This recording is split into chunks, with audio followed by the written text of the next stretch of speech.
ओम नमो भगवते श्री अरविंदाय। ओम आनंदमयी चैतन्यमयी सत्यमयी परमे। आमे श्री अरविंद विरचित दिव्य जीवन ग्रंथर नवम परिच्छेद द्वितीय खंड पूर्वार्धर स्मृति अहं और आत्म अनुभूति शीर्षक विषय आज आरंभ करने आलोचना। श्री अरविंद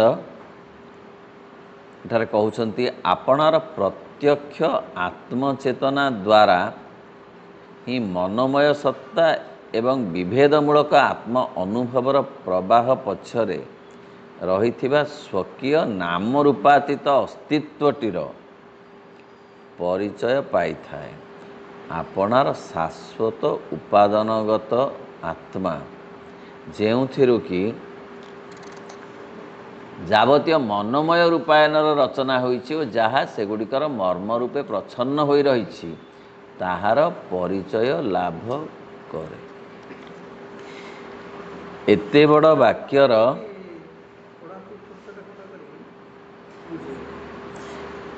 वाक्यर कर्ता हेउछि मनोमय सत्ता। से कौन करे ना प्रत्यक्ष तार मध्य गोटे आत्मचेतना अच्छी।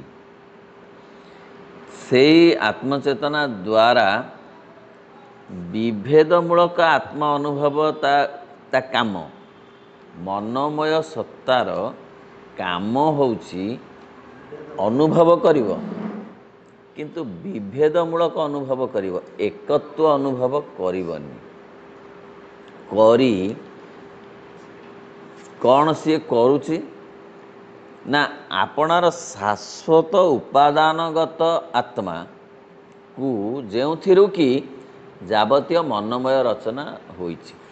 निजर जो शाश्वत मूल आत्मा जहा थिरु ए मनोमय सत्ताटी आसीछि, से मनोमय सत्ता तार विभेदमूलक दृष्टिभंगी द्वारा जहाँ से गुटिक मर्म प्रश्न तार परिचय लाभ करे। अर्थात ता मनोमय सत्तार विभेद धर्मी भाव अवमाननार सामग्री नुहे, कारण ताहा मूल आत्मसत्ता द्वारा विरचित होई क्रियाशील होउछि। अर्थ मनोगत सत्तार कार्य द्वारा मनोगत सत्तार कार्य द्वारा तार पछरे रहिथिबा जो असल आत्मा आड़कू जीवाकू आमकू सुविधा मिलिबार व्यवस्था अछि।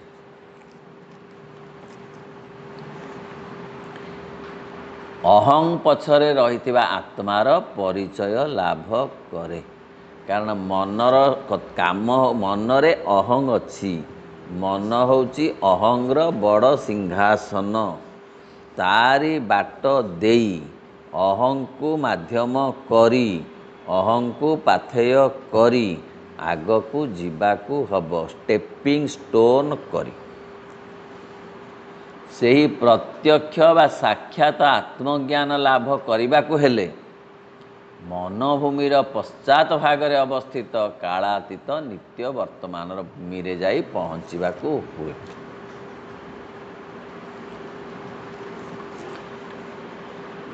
आत्मज्ञान लाभ आम जीवनर लक्ष्य। मनोमय सत्ता आमको जेतिकी दौची इनफॉर्मेशन सेतिकी को भित्ति करी जीवनर पूर्णता आसीब नाही, मात्र ताहा बाट देई जीवाकू हब। मनोमय सत्ता आम मनोमय सत्तार परिपूर्णता आम जीवनर लक्ष्य नुहे।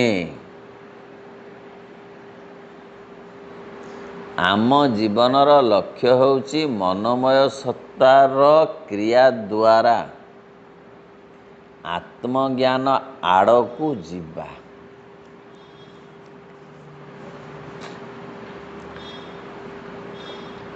सेही प्रत्यक्ष बा साक्षात आत्मज्ञान लाभ करिबाकू हेले मनोभूमिर पश्चात भागरे अवस्थित कालातीत नित्य वर्तमानर भूमि रे ଯାଇ ପହଞ୍ଚିବାକୁ ହୁଏ।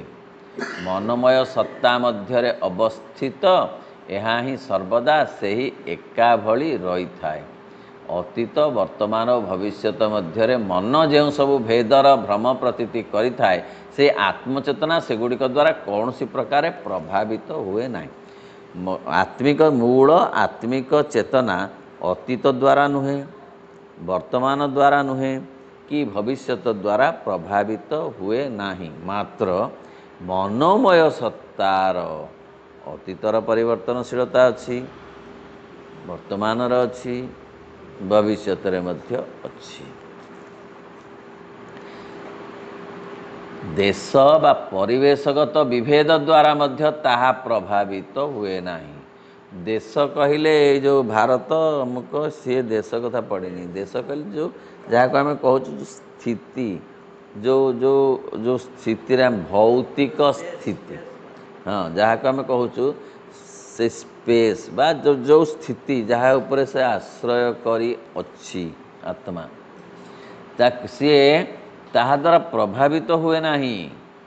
ସେ କୌଣସି ଏଇ ଯେଉଁ ସ୍ଥିତି ଭୌତିକ ସ୍ଥିତି ହେଉ ବା ଏଇ ସ୍ଥିତି ଦ୍ୱାରା ସେ କୌଣସି ପ୍ରକାର ମନୋମୟ ସ୍ଥିତି ହେଉ, ପ୍ରାଣମୟ ସ୍ଥିତି ହେଉ, ଶରୀରମୟ ସ୍ଥିତି ହେଉ, ତାହା କାହା ଦ୍ୱାରା ସେ ପ୍ରଭାବିତ ହୁଏ ନାହିଁ। ମନୋମୟ ସତ୍ତାରେ କାରଣ ମନୋମୟ ସତ୍ତା ଆପଣା ବିଷୟରେ ସାଧାରଣତଃ ମୁଁ ଏଇ ଶରୀର ଭିତରେ ଅଛି, ମୁଁ ଏଠାରେ ଅଛି, ମୁଁ ସେଠାରେ ଅଛି, ମୁଁ ଅନ୍ୟ କୌଣସିଠାରେ ରହିବି ଏଇଭଳି କହୁଥିଲେ ମଧ୍ୟ ତଥାପି ଯେତେବେଳେ ତାହା ଆପଣଙ୍କୁ ଏଇ ସାକ୍ଷାତ ଆତ୍ମଚୈତନ୍ୟର ଭୂମିରେ ଯାଇ ନିବଦ୍ଧ କରିପାରିବାକୁ ସମର୍ଥ ହୁଏ, ସେତେବେଳେ ତତ୍କ୍ଷଣ ଜାଣିପାରେ ଯେ ସେ ଏତେବେଳେ ଯାଏଁ ଯାହା ସବୁ କହୁଥିଲା ତାହା କେବଳ ଆପଣାର ପରିବର୍ତ୍ତନଶୀଳ ଆତ୍ମ ଅନୁଭବର ଭାଷାରେ ହିଁ କହୁଥିଲା। ମନ କହେ ମୁଁ ଏଇଠି ଅଛି, ମୁଁ ଶରୀର ଭିତରେ ଅଛି। ଆତ୍ମା କଥା ନା, ଆତ୍ମା ଶରୀରକୁ ଧାରଣ କରିଛି। ଆତ୍ମା କେବେ କହିବ ନାହିଁ ଯେ ମୁଁ ଶରୀର ଭିତରେ ଅଛି। ଆତ୍ମା ଧରି ରଖିଛି ଶରୀରକୁ। ମାତ୍ର ମନ କହିବ ଯେ ମୁଁ ଏଠାରେ ଅଛି, ମୁଁ ସେଠାରେ ଅଛି, ମୁଁ ଶରୀର ଭିତରେ ଅଛି, ମୁଁ ଅନ୍ୟଠାରେ ରହିବି। ତେଣୁ ମନ ଏକଥା କହିବ। ଯେତେବେଳେ ସେ ଆତ୍ମଚୈତନ୍ୟର ଭୂମିରେ ପହଞ୍ଚିବ, କିଏ?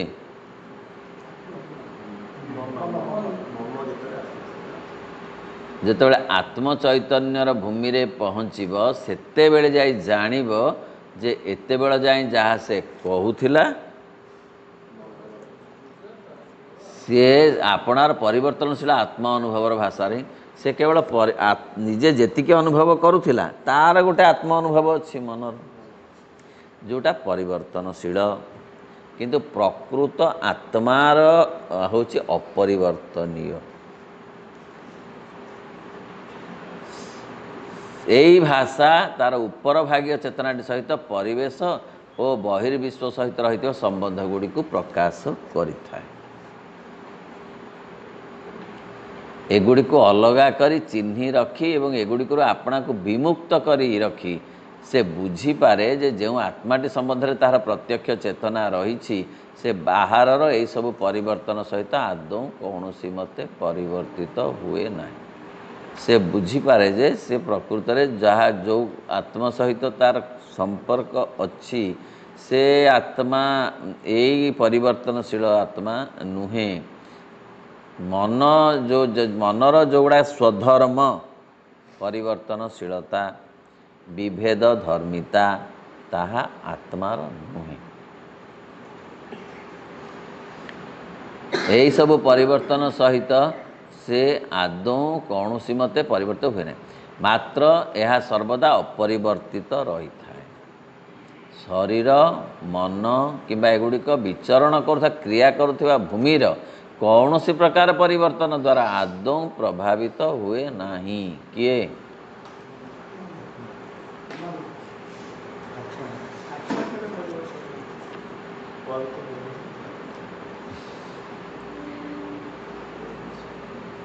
ଏହା ମର୍ମତଃ ଲକ୍ଷଣ ଓ ସମ୍ବନ୍ଧ ରହିତ ହୋଇ ରହିଥାଏ।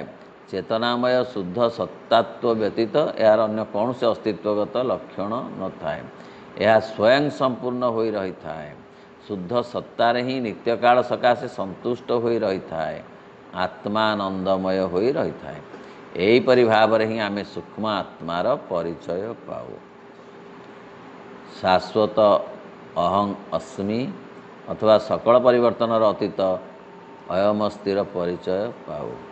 से परिचय मध्य व्यक्तित्व किंबा कालगत कौनसी विभावर लेस मात्र न थाए। मात्र आत्मार ये चेतना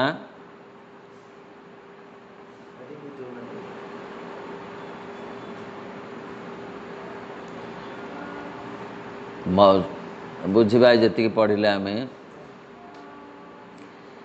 तेणु मर्मतः संबंध रहित से आत्मा संबंध रहित से कौटी बंधा पड़ेनी से मुक्त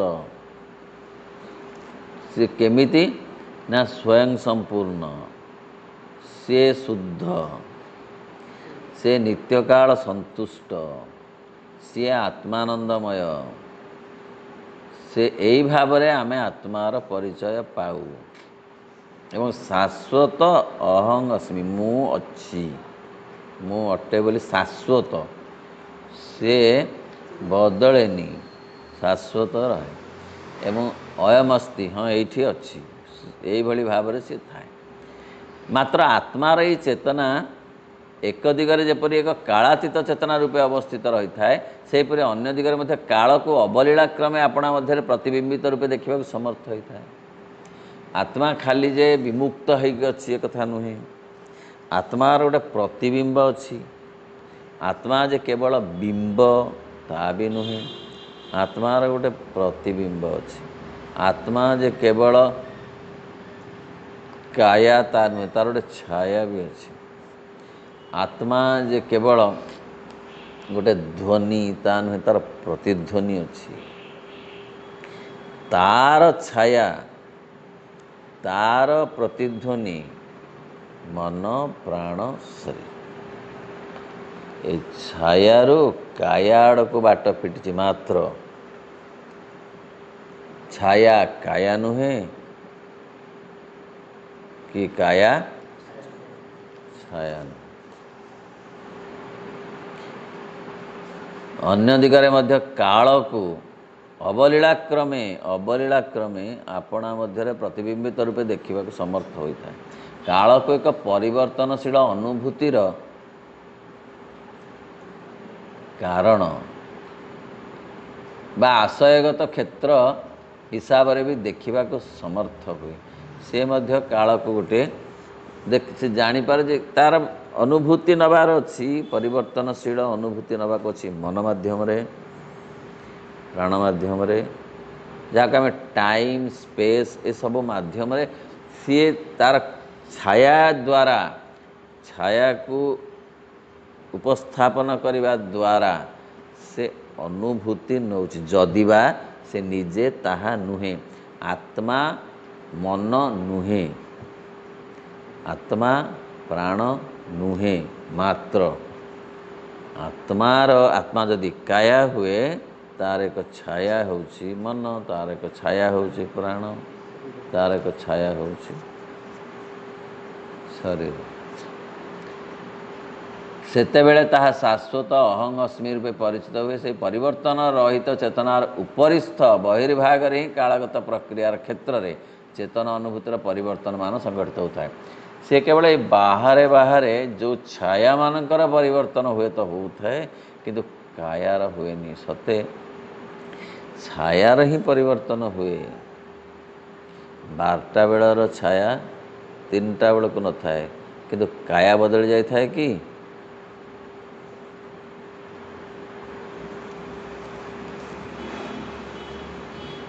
उपरि भागस्थ चेतनार भंडार रे निरंतर जोग वियोग एवं ग्रहण और वर्जन लगी रही था। उपरि भाग रे सब बदलू था। उपरि भाग रे माने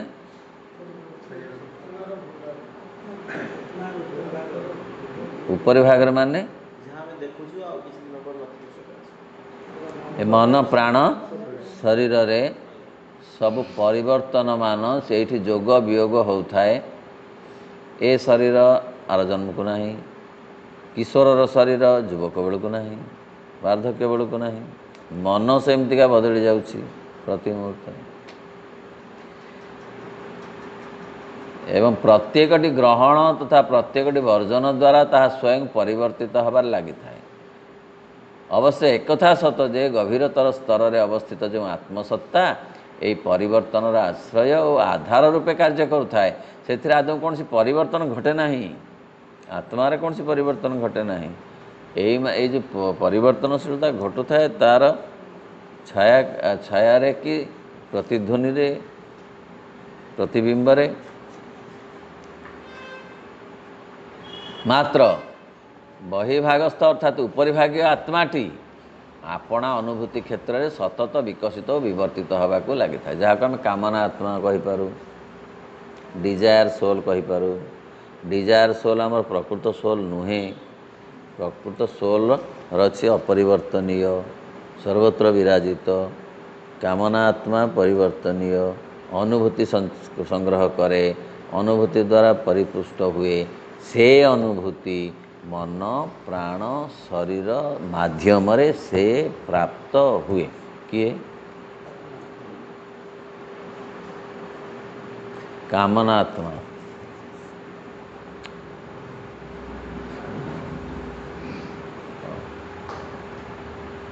ସତତ ଯେପରିକି କେତେବେଳେ ହେଲେ ସେ ମାତ୍ର ବହିର୍ଭାଗସ୍ଥ ଅର୍ଥାତ୍ ଉପରିଭାଗୀୟ ଆତ୍ମାଟି ଆପଣା ଅନୁଭୂତି କ୍ଷେତ୍ରରେ ସତତ ବିକଶିତ ଓ ବିବର୍ତ୍ତିତ ହେବାରେ ଲାଗିଥାଏ। ଯେପରିକି ତାହା କେତେବେଳେ ହେଲେ ବି ଅବିସମ୍ବାଦିତ ଭାବରେ କ୍ଷଣକ ପୂର୍ବରୁ ମୁଁ ଯାହା ଥିଲି ବର୍ତ୍ତମାନ ଠିକ୍ ତାହା ହିଁ ରହିଛି ବୋଲି କହିପାରେ ନାହିଁ। ଯେଉଁମାନେ କାଳଗତ ଏଇ ଉପରିଭାଗସ୍ଥ ସତ୍ତାରେ ବାସ କରନ୍ତି ଏବଂ ପରିବର୍ତ୍ତନ ରହିତ ଅସଲ ମର୍ମ ସତ୍ତାର ମଧ୍ୟକୁ ଅପସରି ଯିବାରେ ଯେଉଁମାନେ ଅଭ୍ୟସ୍ତ ହୋଇ ନଥାନ୍ତି ବା ସେଥିରେ ବାସ କରିବା ଲାଗି ଅସମର୍ଥ ହୋଇ ରହିଥାନ୍ତି, ସେମାନେ ନିଜକୁ ମଧ୍ୟ ଆପଣାକୁ ସତତ ଭାଙ୍ଗିବାରେ ଓ ବଦଳାଇବାରେ ଲାଗିଥିବା ଏହି ମନୋଭୂମିଗତ ଅନୁଭୂତିଟିରୁ ଅଲଗା କରି ଆଦୌ ଭାବି ପାରନ୍ତି ନାହିଁ। ସେମାନେ ସେ କାମନା ଆତ୍ମାକୁ ହିଁ ସବୁ କିଛି ବୋଲି ଭାବନ୍ତି। ସେଇ ମନକୁ ନେଇ ବଞ୍ଚିଥାନ୍ତି, ପ୍ରାଣକୁ ନେଇ ମଧ୍ୟ। ତାହାକୁ ହିଁ ସେମାନେ ଆପଣାର ଆତ୍ମା ବୋଲି ଗ୍ରହଣ କରି ନିଅନ୍ତି। କାହାକୁ? ବାହାର ସେଇ କାମନା ଆତ୍ମାକୁ ଭାବିଥାନ୍ତି। ଯେଉଁମାନେ ଏହି ମନୋଭୂମିଗତ ଅନୁଭୂତିଟିରୁ ଅଲଗା କରି ଆଦୌ ଭାବିପାରନ୍ତି, ତାହାକୁ ହିଁ ସେମାନେ ଆପଣାର ଆତ୍ମା ବୋଲି ଗ୍ରହଣ କରି ନିଅନ୍ତି ଏବଂ ଅନାସକ୍ତ ଭାବରେ ସମସ୍ତ ଘଟଣାର ବିଚାର କଲେ ଶୂନ୍ୟବାଦୀ ବୌଦ୍ଧ ମତ ସହିତ ଏକମତ ହେବା ସେମାନଙ୍କ ପକ୍ଷରେ ଆଦୌ କଷ୍ଟକର ହୁଏ ନାହିଁ।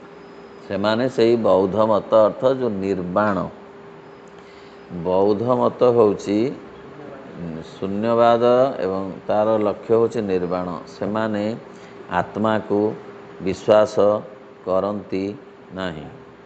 ସେମାନେ କେବଳ କାମନାର ବିନାଶ ଉପରେ ଗୁରୁତ୍ୱ ଦିଅନ୍ତି।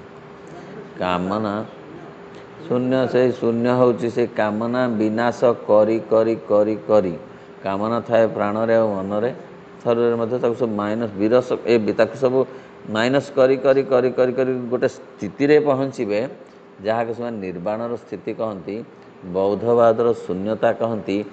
ଯେଉଁ ବୌଦ୍ଧବାଦର ଶୂନ୍ୟତା ଆଉ ଯେଉଁ ଶୂନ୍ୟ ବ୍ରହ୍ମ ସନାତନ ଧର୍ମର ଏକା କଥା ନୁହେଁ।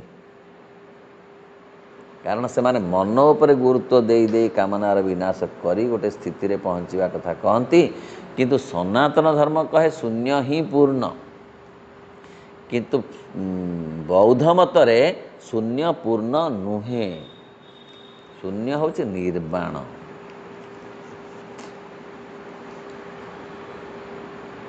ତେଣୁ ସେମାନେ ମାନେ କିଏ? ଯେଉଁମାନେ କାମନା ଆତ୍ମା ଉପରେ ବିଶ୍ୱାସ କରନ୍ତି,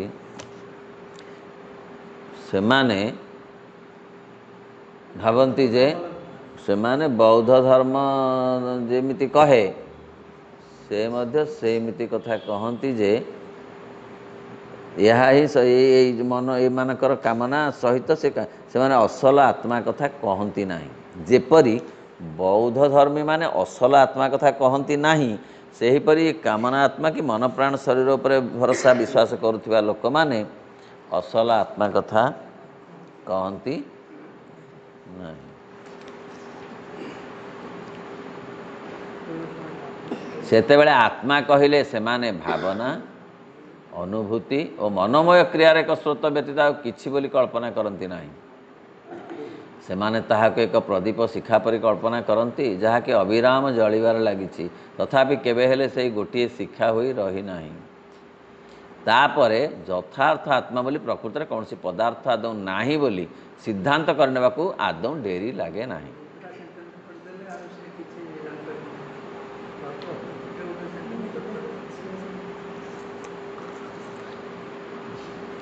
ସେମାନେ କେବଳ ଅନୁଭୂତିର ଏକ ଅନବରତ ପ୍ରବାହ ଲାଗି ରହିଛି ବୋଲି ସ୍ୱୀକାର କରନ୍ତି ଓ ତା ପଛରେ କେବଳ ମହାଶୂନ୍ୟ ହିଁ ରହିଛି ବୋଲି ଘୋଷଣା କରନ୍ତି। ବୁଝି ତ ହେଉଛି, ବୁଝି ହେଉଛି, କ'ଣ ଏଥିରେ ଅଛି ନ ବୁଝିବା ପାଇଁ? ଅର୍ଥାତ୍ ସେମାନଙ୍କର ଏହି ସିଦ୍ଧାନ୍ତ ଅନୁସାରେ ଜ୍ଞାନର ଅନୁଭୂତିକୁ ସ୍ୱୀକାର କରାଯାଏ, ମାତ୍ର ଜ୍ଞାତାର ଅସ୍ତିତ୍ୱକୁ ସ୍ୱୀକାର କରାଯାଏ ନାହିଁ। ଜ୍ଞାତା ଯେ ତାର ଅସ୍ତିତ୍ୱ କଥା ଏଠି, ଜ୍ଞାତା ହେଉଛି ଅସଲ ଆତ୍ମା, ଯିଏକି ମୂଳ, ତା କଥା ସେମାନେ ଭାବନ୍ତି ନାହିଁ। ସେମାନେ କିଏ? ସେମାନେ ମାନେ କିଏ? ନାଇଁ, ବୌଦ୍ଧ ଧର୍ମ କଥା ନାହିଁ। ବୌଦ୍ଧ ଧର୍ମ ଏଠି ଗୋଟେ ଦିଆଯାଇଛି ଉଦାହରଣ ସ୍ୱରୂପରେ। ଯେଉଁମାନେ ବାହ୍ୟ ଜୀବନ ଯାପନ କରନ୍ତି, ଯେଉଁମାନେ ବାହ୍ୟ ସତ୍ତା ଉପରେ ଗୁରୁତ୍ୱ ଦିଅନ୍ତି, ଯେଉଁମାନେ ବାହ୍ୟ ସତ୍ତାକୁ ନେଇ ବଞ୍ଚନ୍ତି, ସେମାନେ ବୌଦ୍ଧ ଧର୍ମୀମାନଙ୍କ ପରି ଶୂନ୍ୟକୁ ବିଶ୍ୱାସ କରନ୍ତି, ମହାଶୂନ୍ୟକୁ, ମାତ୍ର ଯଥାର୍ଥ ଆତ୍ମାକୁ ଭରସା ବିଶ୍ୱାସ କରନ୍ତି ନାହିଁ।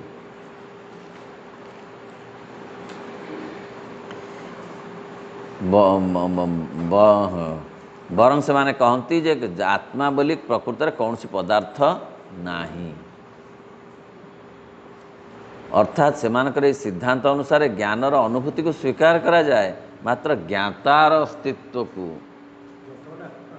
ଆତ୍ମାକୁ ସେମାନେ ସ୍ୱୀକାର, ଜ୍ଞାନକୁ ସ୍ୱୀକାର କରନ୍ତି।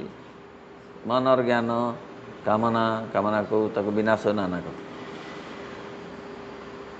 ଶାଶ୍ୱତ ସତ୍ ବୋଲି କିଛି ନାହିଁ ବୋଲି କୁହାଯାଏ, ମାତ୍ର ସତ୍ତାର ଅନୁଭବକୁ ସ୍ୱୀକାର କରାଯାଏ କେବଳ କେତୋଟି ଉପାଦାନ ରହିଛି ବୋଲି କୁହାଯାଏ।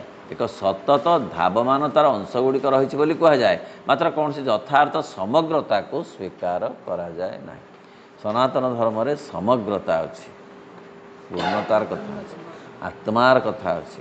ଆତ୍ମା ପରିପୂର୍ଣ୍ଣ ବୋଲି କୁହାଯାଇଛି। ଯଦିବା ସେ ନିରାକାର ଶୂନ୍ୟ ହେଇପାରେ, କିନ୍ତୁ ସେ ଶୂନ୍ୟ ହିଁ ପୂର୍ଣ୍ଣ ସନାତନ ଧର୍ମ।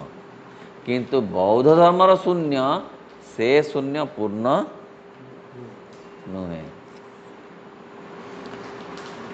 ସେହି ଅଂଶ ବା ଖଣ୍ଡ ଗୁଡ଼ିକ ହିଁ ଏକାଠି ମିଶି ଜ୍ଞାତା, ଜ୍ଞାନ ଓ ଜ୍ଞେୟର ଏବଂ ସତ୍ତା, ସତ୍ ଓ ସତ୍ତା ବିଷୟକ ଅନୁଭୂତିର ଏକ ଭ୍ରମ ସୃଷ୍ଟି କରିବାରେ ଲାଗିଛନ୍ତି ବୋଲି କୁହାଯାଏ। ତେଣୁ ସେମାନେ ଯେଉଁମାନେ ଏଇ ଯଥାର୍ଥ ଆତ୍ମା ଉପରେ ଗୁରୁତ୍ୱ ନ ଦିଅନ୍ତି, ସେମାନେ ଏହିଭଳି ଭାବରେ ଭାବନା କରିଥାନ୍ତି। ଅଥବା ଏପରି ଏକ ସିଦ୍ଧାନ୍ତରେ ଆସି ପହଞ୍ଚିବାକୁ ହୁଏ ଯେ ଯଥାର୍ଥ ଅସ୍ତିତ୍ୱ କହିଲେ କେବଳ କାଳକୁ ହିଁ ବୁଝାଇବ ଓ ସେମାନେ ସମସ୍ତେ ସେହି କାଳର ହିଁ ବିସୃଷ୍ଟି ରୂପେ ସ୍ୱୀକୃତ ହେବେ। ଏ କାଳ ଉପରେ ଗୁରୁତ୍ୱ ଦିଅନ୍ତି, କିନ୍ତୁ ସମଗ୍ରତା ଉପରେ ଗୁରୁତ୍ୱ ଦିଅନ୍ତି ନାହିଁ ଯେଉଁମାନେ ବହିର୍ଜୀବନ ଯାପନ କରନ୍ତି।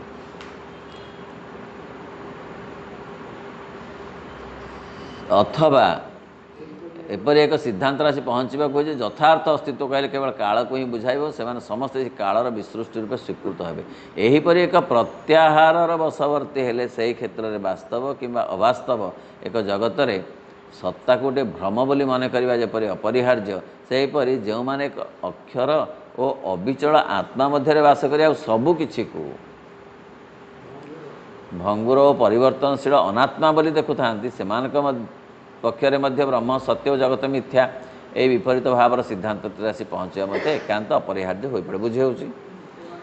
ସେମାନେ ପରିଣାମତଃ ଜଗତକୁ ବିଭ୍ରମ ଜନ୍ମାଉଥିବା ଚେତନାଗତ ଏକ କୌଶଳର ଫଳ ବୋଲି ବିଚାର କରିଥାନ୍ତି।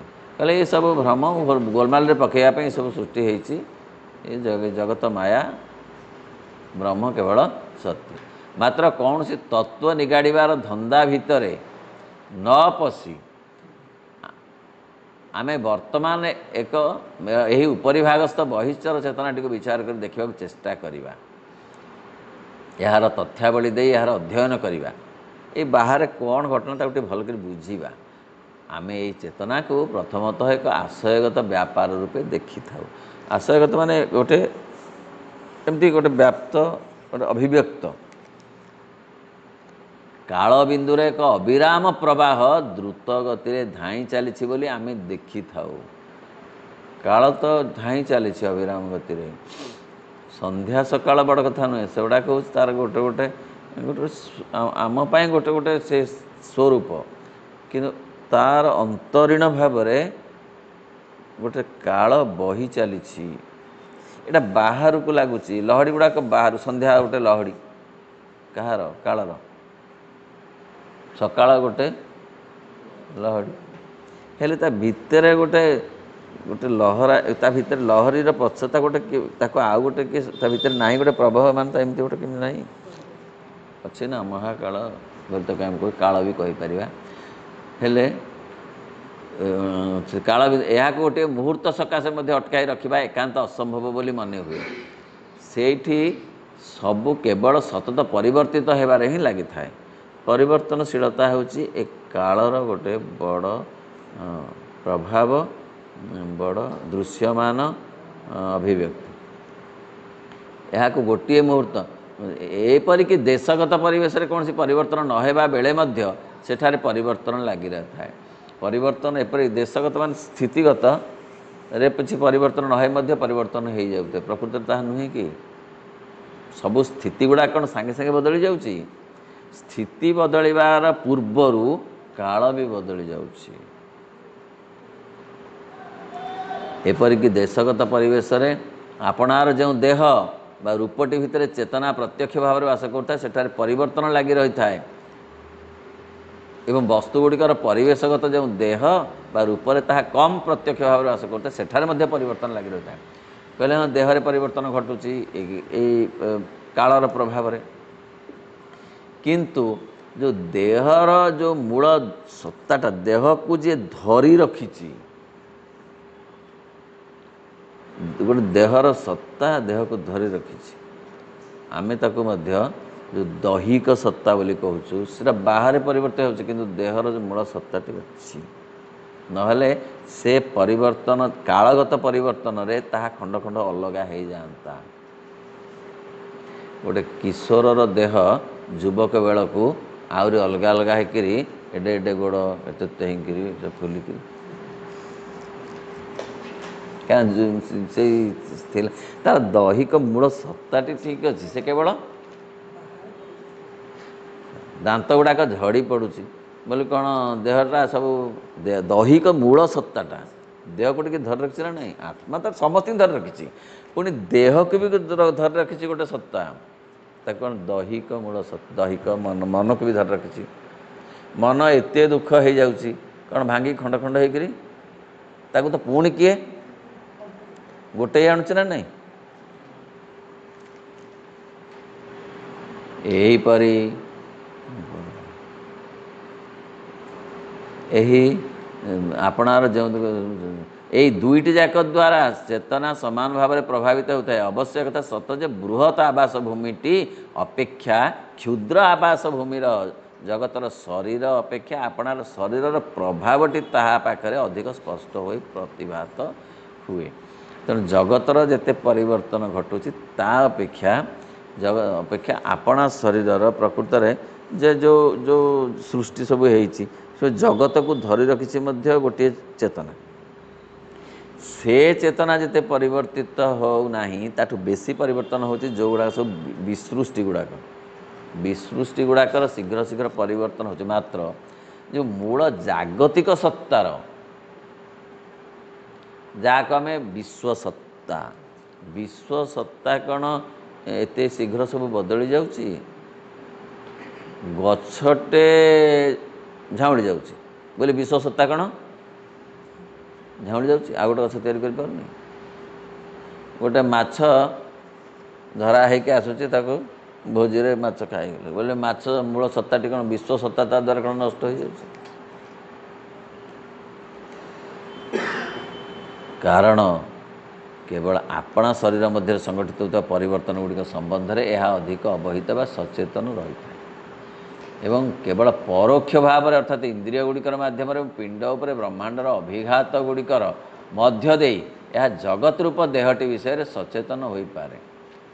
କାଳଗତ ପରିବର୍ତ୍ତନକୁ ସେ ଯେପରି ଦ୍ରୁତ ଓ ପୁନଃ ପୁନଃ ସ୍ପଷ୍ଟ ଭାବରେ ଅନୁଭବ କରିପାରେ, ଆପଣାର ଦେହ ଓ ପରିବେଶଗତ ପରିବର୍ତ୍ତନକୁ ସେପରି ଅନୁଭବ କରିପାରେ ନାହିଁ। କାଳଗତ ଅନୁଭବ ଘଟୁଛି କାହିଁକିନା ବିଶ୍ୱସତ୍ତାର କାଳଗତ ପରିବର୍ତ୍ତନ ଘଟୁଛି, କିନ୍ତୁ ତାର ଯେଉଁ ମୂଳ,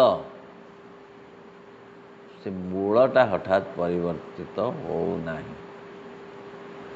ମାତ୍ର ଆମେ ବେଶ୍ ଦେଖିବାକୁ ପାଉ ଯେ ମନୋମୟ ସତ୍ତା କେବଳ ସେତିକି ବେଳେ ଏହିସବୁ ପରିବର୍ତ୍ତନକୁ ଦେଖିବା ଲାଗି ସମର୍ଥ ହୁଏ।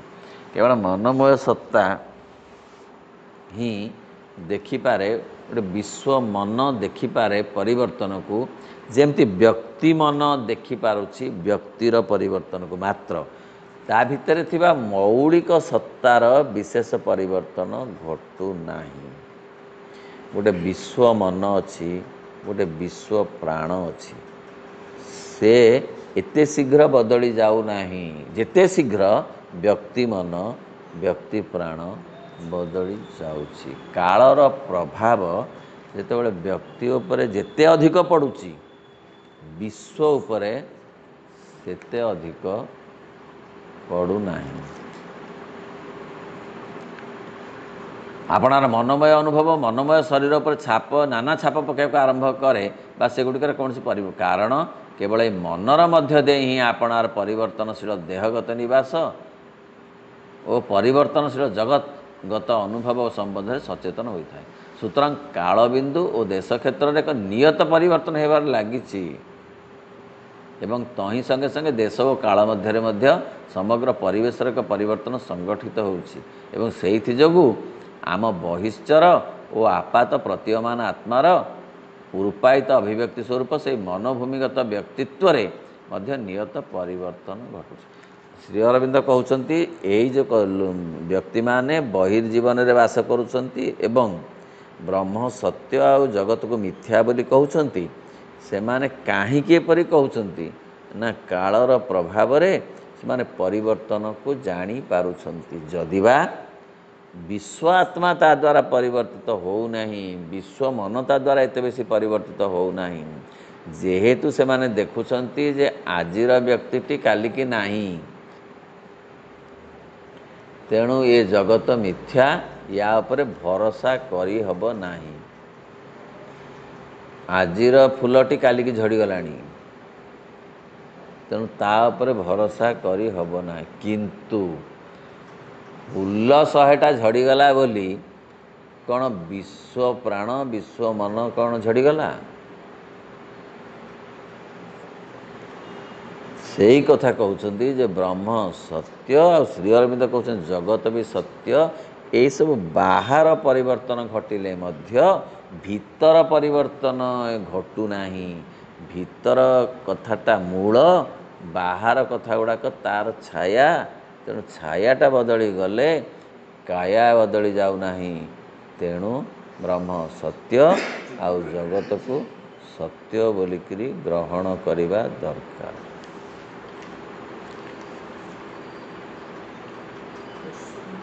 ସୁତରାଂ ଦର୍ଶନର ପରିଭାଷାରେ ପରିବେଶଗତ ଏହି ସକଳ ପରିବର୍ତ୍ତନକୁ କାରଣଗତତା ବୋଲି କୁହାଯାଇଛି। ଏ ଯେଉଁ କାର୍ଯ୍ୟ କାରଣ, ସେ ଗୋଟେ କାରଣ ଫଳରେ କାର୍ଯ୍ୟ ହେଉଛି, କାର୍ଯ୍ୟରୁ କାରଣ, କାରଣରୁ କାର୍ଯ୍ୟ, ଦର୍ଶନ ଭାଷା। କାରଣ ବିଶ୍ୱମୟ ଗତିସ୍ପନ୍ଦନର ଏହି ପ୍ରବାହଟି ଭିତରେ ପୂର୍ବବର୍ତ୍ତୀ ଅବସ୍ଥାଟି ପରବର୍ତ୍ତୀ ଅବସ୍ଥାଟିର କାରଣ ବୋଲି ମନେ ହେଉଛି, ଅଥବା ପରବର୍ତ୍ତୀ ଅବସ୍ଥାଟି କେତେକ ବ୍ୟକ୍ତି ବସ୍ତୁ କିମ୍ବା ଶକ୍ତିର ଏକ ପୂର୍ବବର୍ତ୍ତୀ କାର୍ଯ୍ୟର ପରିଣାମ ବୋଲି ମନେ ହେଉଛି। ଏତେ କଥା ଶ୍ରୀ ଅରବିନ୍ଦ ବୁଝାଉଛନ୍ତି ଏଇଠି କାହିଁକି? ଯେ ଯେଉଁମାନେ କହୁଛନ୍ତି ଯେ ବ୍ରହ୍ମ ସତ୍ୟ ଆଉ ଜଗତ ମିଥ୍ୟା, ବୁଝାଉଛନ୍ତି ଏଇ କାରଣରୁ ସେମାନେ କହୁଛନ୍ତି ଯେ ଜଗତ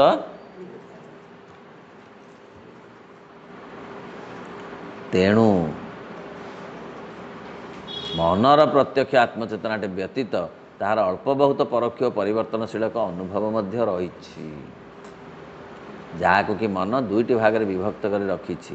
ଗୋଟିଏ ହେଉଛି ଏହାର ବ୍ୟକ୍ତିତ୍ୱର ସତତ ପୁନର୍ଗଠନଶୀଳ ଅବସ୍ଥା ଗୁଡ଼ିକର ଆଶୟଗତ ଅନୁଭବ ଏବଂ ଆରଟି ହେଉଛି ସତତ ପରିବର୍ତ୍ତନଶୀଳ ପରିବେଶଟି ସମ୍ବନ୍ଧରେ ଏହାର ବିଷୟଗତ ଅନୁଭବ। मनर सेमती दुईटा स्थिति अच्छी मन जेते जेते अनुभूति जेते जेते अभिज्ञता जेते जेते कथा पाउची सब कथार किसी विचलित होउची परिवर्तित भी होउची किंतु तार जो मानसिक मूल जी कि मन को धरी रखी से एत शीघ्र परिवर्तन होना। प्राण सेमती प्राण तो परिवर्तित होउची ठंडा गरम एमती होउची ठंडा हेले गरम को गरम कर ठंडा को पड़े हेते हेले मध्य ठंडारे कौन प्राणसत्ता तरलिक बराबर जाइकी गरम रे पूरा तरली गलानी प्राणसत्ता आउ ना एमती होउची कि किंतु ठंडा गरम अनुभव तार अच्छी बाहर अनुभव से गुड़ाक किंतु प्राणर गोटे भीतर कथा अच्छी जो भीतर कथा ही से प्राण को तथापि धरी रखी ये द्वितीय अनुभवटी अंशतः बा पूर्णतः तार आपणा व्यक्तित्व हेतु बोली मन हुए। द्वितीय अनुभवटी कौन ना परिवर्तन जो विषयगत जिते परिवर्तन हेले मध्य तार गोटे सब्जेक्टिव तार गोटे विषयगत अनुभव अच्छी मूल गोटे अनुभव अच्छी हाँ विषयगतटा हाँ अच्छी भीतरटा आशयगतटा परिवर्तन हेले कौन भीतर परिवर्तन होना कहार प्राणर मनर विषयगत परिवर्तन होना। ये द्वितीय अनुभवटी अंशतः बा पूर्णतः तार आपणा व्यक्तित्व हेतु बोली मन हुए मात्र तथापि जुगपत भाव में तार से व्यक्तित्व क्रिया द्वारा ही परिवर्तित होबारे लगी थाए मात्र यही सब अनुभव को आम मूलतः आशयगत बोली कहवा जहाँ कारण जहाँ विषयगत जहाँ बाह्य सेगुड़िक मध्य केवल आशयगत अनुभव रूपे ही मनर ज्ञान सीमा भीतर को आसता आशयगत मान कौन जहाँ उपरे रखा जाए ये जो टेबुलटा ना आश्रय नुहे ए टेबुलटा हूँ जो आश्रय या बईटा रखाही विषय विषयगत कथा केतेबेले विषयगत गुड़ा परिवर्तन बाहर कथा गुड़ा परिवर्तन हो जाए बईटा ये न रहीकि ये रोचे बोली कौन एटा बदली जाइए